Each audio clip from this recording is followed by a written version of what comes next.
Karen's eyes were wild with fury as she gripped the bolt cutters, the metal jaws crunching through the fence. Her dog was trapped inside, barking frantically. I raced towards her, my heart pounding. But it was too late. The damage was done. Now I had to deal with the consequences of her unhinged actions. This was war. The moment I saw Karen striding towards my backyard, I knew trouble was coming.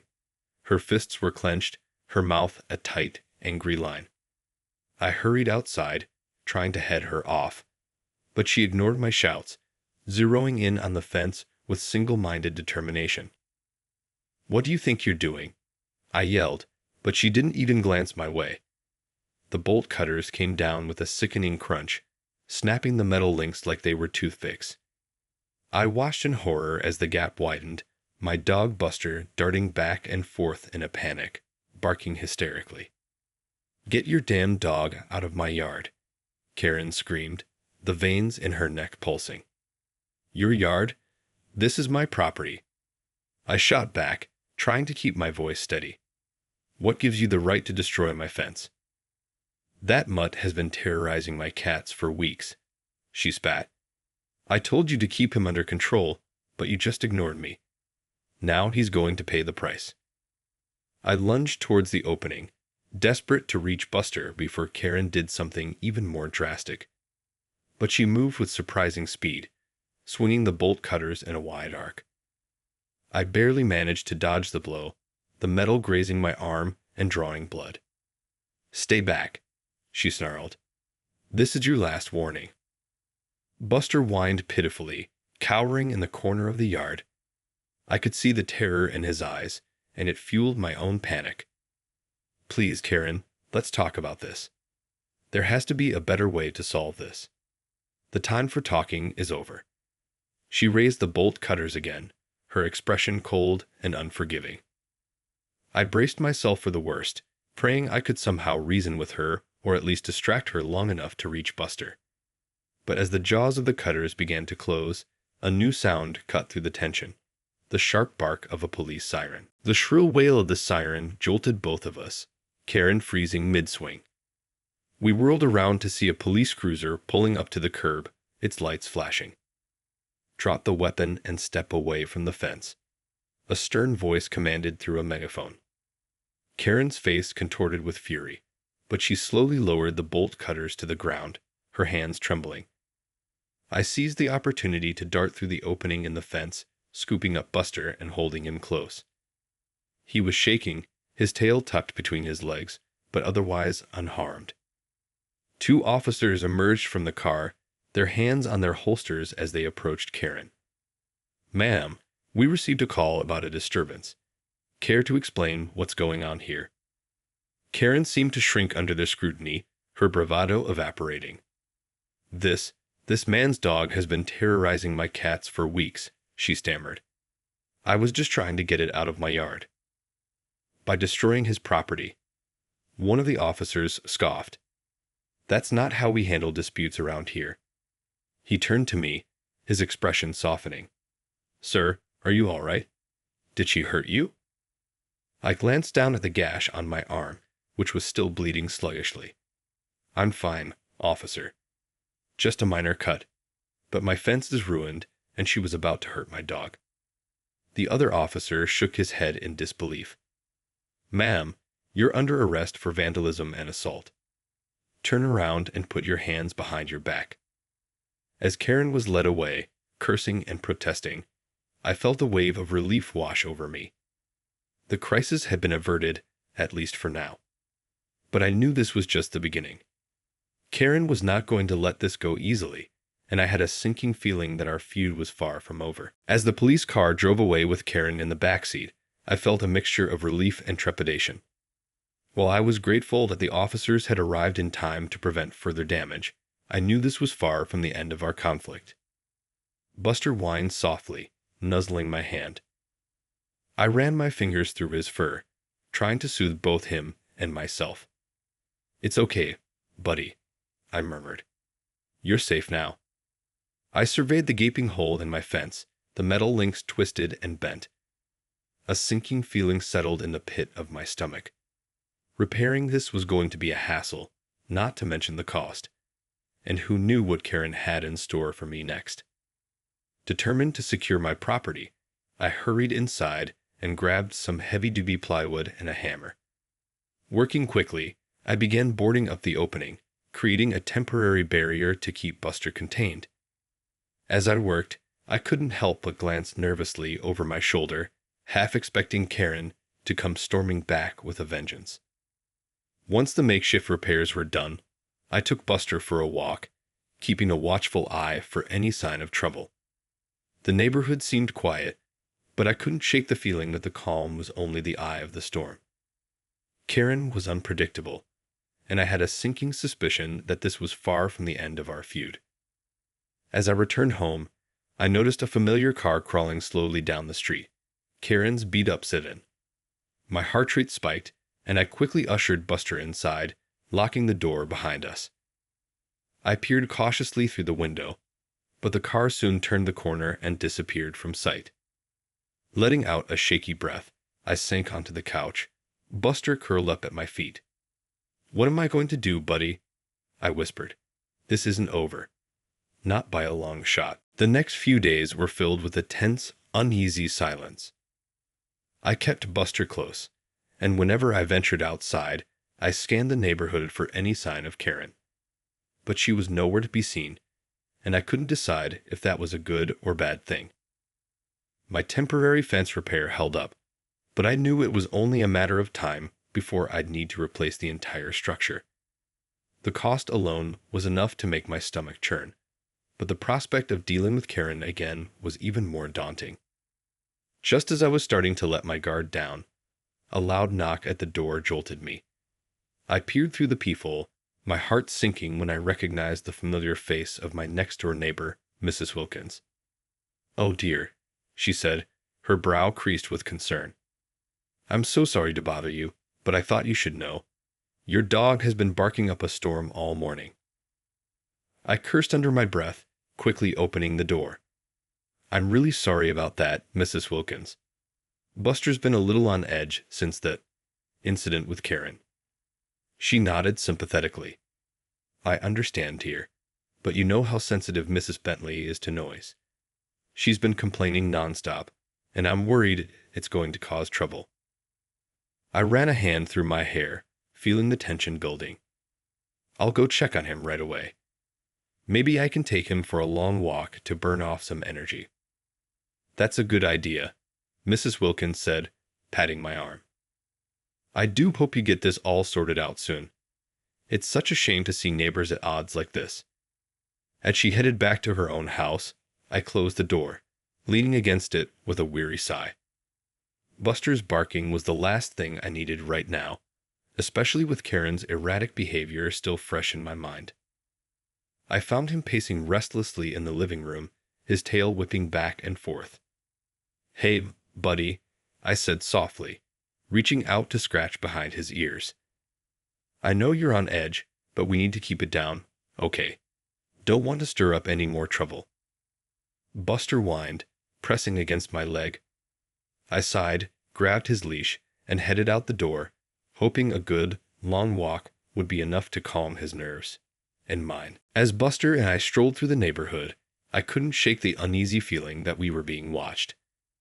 Every rustling bush, every passing car, had me on high alert, my senses heightened. I gripped Buster's leash tightly, ready to make a quick escape if needed. We had barely gone a block when I spotted a familiar figure in the distance. Karen, striding purposefully down the sidewalk. My stomach dropped, and I quickly ducked behind a parked car, pulling Buster close. "Easy, boy," I whispered, my heart pounding. "Stay quiet." Buster seemed to sense my distress, and he obediently fell silent, his eyes fixed on the approaching woman. I held my breath, praying that Karen wouldn't notice us. As she drew closer, I could see the rage simmering in her eyes, her fists clenched at her sides. She muttered angrily to herself, oblivious to her surroundings. When she finally passed our hiding spot, I let out a quiet sigh of relief. But just as I was about to step out from behind the car, Karen suddenly stopped short, her head snapping around. Our eyes met, and for a moment, the world seemed to freeze. "You!" she spat, her voice dripping with venom. "I should have known you'd be skulking around here, you coward." I flinched, cursing myself for not being more careful. "Karen, please, let's not do this again," I pleaded, trying to keep my voice calm. "Not do this again." She let out a harsh, mirthless laugh. "You think I'm going to let you get away with what you did? That mutt of yours is going to pay, and so are you." Before I could react, she was charging towards me, her hands outstretched as if to wrap around my throat. Buster barked fiercely, positioning himself between us, hackles raised. "Get out of my way, you mangy beast," Karen shrieked, swinging her arm. Buster yelped as her hand connected with his face, and I lunged forward, putting myself in front of my beloved pet. "That's enough, Karen," I shouted, my voice trembling with a mixture of fear and fury. "If you lay another hand on my dog, I swear I'll—" "You'll what?" she sneered, her eyes glinting with malice. "Call the cops again. They can't protect you forever, you know." The threat hung in the air, thick and ominous. I swallowed hard, realizing that this was a battle I couldn't win through reason or restraint. Karen was unhinged, and she wasn't going to stop until one of us was destroyed. As Karen's menacing words hung in the air, a sudden realization dawned on me. This wasn't just a petty neighborhood dispute anymore. It had escalated into a full-blown war, and I needed to fight fire with fire. Straightening my spine, I met Karen's glare with a steely gaze of my own. "You know what, Karen? You're right. The cops can't protect me forever. But there are other ways to even the playing field." Her brow furrowed in confusion, and I seized the opportunity to continue. "I've been nothing but reasonable with you, trying to find a peaceful solution. But you've made it clear that you're not interested in that. So if it's a fight you want, then that's what you're going to get." Karen's eyes widened, and for a brief moment, I saw a flicker of uncertainty in her expression. "You're bluffing," she scoffed, but her voice lacked its usual bravado. "Am I?" I challenged, taking a step closer. "You destroyed my property, threatened my dog, and now you're trying to intimidate me. Well, I'm done playing by your rules. From now on, it's going to be an eye for an eye." I reached into my pocket, pulling out a small voice recorder. "I have everything on tape. Your little fence-cutting episode, your threats, and now this little confrontation. If you so much as look at Buster or my house the wrong way, I'm going straight to the cops. And trust me, they'll be a lot less lenient this time." Karen's face drained of color, her bravado evaporating like mist in the sun. "You can't do that," she stammered, her voice shaking. "Oh, but I can," I countered, a grim smile spreading across my face. "And I will, unless you leave me and my dog alone. Permanently." For a long moment, we stood there, locked in a battle of wills. Then, with a frustrated growl, Karen turned on her heel and stormed off, muttering curses under her breath. I watched her retreating figure, relief and a sense of triumph washing over me. I had finally found a way to fight back, to level the playing field. And as I glanced down at Buster, who was looking up at me with a mixture of confusion and admiration, I knew that I would do whatever it took to protect him and my home. In the days that followed, an uneasy peace settled over the neighborhood. Karen kept her distance, and I remained vigilant, always on the lookout for any sign of trouble. Buster seemed to sense the tension, his usually playful demeanor replaced by a wary alertness. As I worked to repair the fence, I couldn't help but feel a sense of unease. Karen was unpredictable, and I knew that she wouldn't take my threat lightly. The recording in my pocket was a powerful bargaining chip, but I also knew that it was only a temporary solution. One afternoon, as I was hammering the last few nails into the new fence panels, I heard a familiar voice calling out to me. "Hey, neighbor, need some help with that?" I turned to see Mrs. Wilkins, my elderly next-door neighbor, standing on her porch, a warm smile on her face. "Oh, hello, Mrs. Wilkins. I replied, wiping the sweat from my brow. I appreciate the offer, but I've got it under control. Just finishing up the repairs. She nodded, her expression turning more serious. I heard about what happened with Karen. Awful business, that. I'm so sorry you've had to deal with all this. I sighed, leaning against the freshly installed fence. It's been a real mess, that's for sure. But I think I've finally found a way to get her to back off. Mrs. Wilkins raised an eyebrow, her gaze searching my face. You know, dear, sometimes the best way to deal with a bully is to rise above it. Violence and threats, they only breed more of the same. I felt a twinge of guilt, realizing that my recent actions had strayed from the high ground. You're right, Mrs. Wilkins. I shouldn't have stooped to her level. But what else was I supposed to do? She's completely unhinged, and the police can only do so much. The elderly woman moved closer, placing a wrinkled hand on my arm. I understand, dear. But you have to be the better person here. Rise above it, and don't let her drag you down to her level. That's the only way to truly win. I nodded slowly, her words resonating with me. You're right. I need to be the bigger person here. But it's so hard, especially when it's my home and my dog that are at stake. I know, dear, Mrs. Wilkins said, her voice soft and reassuring. But sometimes the hardest path is the one that leads to the greatest victory. Trust me, you'll feel better in the long run if you take the high road. As I watched her retreat back to her own house, I couldn't help but feel a renewed sense of purpose. Mrs. Wilkins was right. I needed to be the better person here, no matter how difficult it might be. Karen wanted a war, but I would win this battle with patience, dignity, and grace. In the weeks that followed, I made a conscious effort to take Mrs. Wilkins' advice and rise above the conflict with Karen. I repaired the fence, reinforcing it to ensure it couldn't be breached again. And I resisted the urge to retaliate, even when I saw Karen glaring at me from across the street. Instead, I focused on creating a peaceful, harmonious environment for Buster and myself. I took him on long walks, reveling in the simple joy of his company. I also made an effort to be extra friendly and courteous to the rest of my neighbors, hoping to foster a sense of community that would make Karen's disruptive behavior stand out even more. To my surprise, my strategy seemed to be working. Karen's outbursts became less frequent, and she gradually retreated into the shadows, her fury seeming to simmer down to a low-level resentment. I knew she was still out there, waiting for an opportunity to strike, but I refused to let her consume my thoughts or disrupt my life. One sunny afternoon, as Buster and I were strolling through the neighborhood, I noticed a familiar figure approaching. It was Mrs. Wilkins, her face alight with a warm smile. "Hello, dear," she called out, waving cheerfully. "I must say, your fence looks simply marvelous, and Buster seems to be in such good spirits."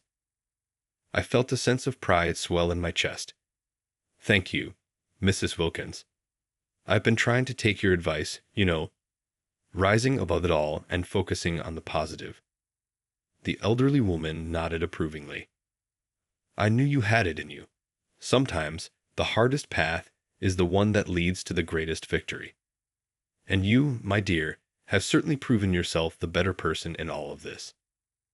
As we continued our conversation, I couldn't help but feel a sense of relief and accomplishment. The battle with Karen had been long and arduous, but by staying true to my principles and refusing to stoop to her level, I had emerged victorious. Sure, the scars of our conflict would likely linger, but I knew that I had won the war that truly mattered, the one for my own peace of mind and the well-being of my beloved companion, Buster. With a renewed sense of purpose, I bid Mrs. Wilkins farewell and continued on my way, Buster trotting happily by my side. The future may have been uncertain, but in that moment, I felt a deep sense of contentment, knowing that I had weathered the storm and emerged stronger than ever before.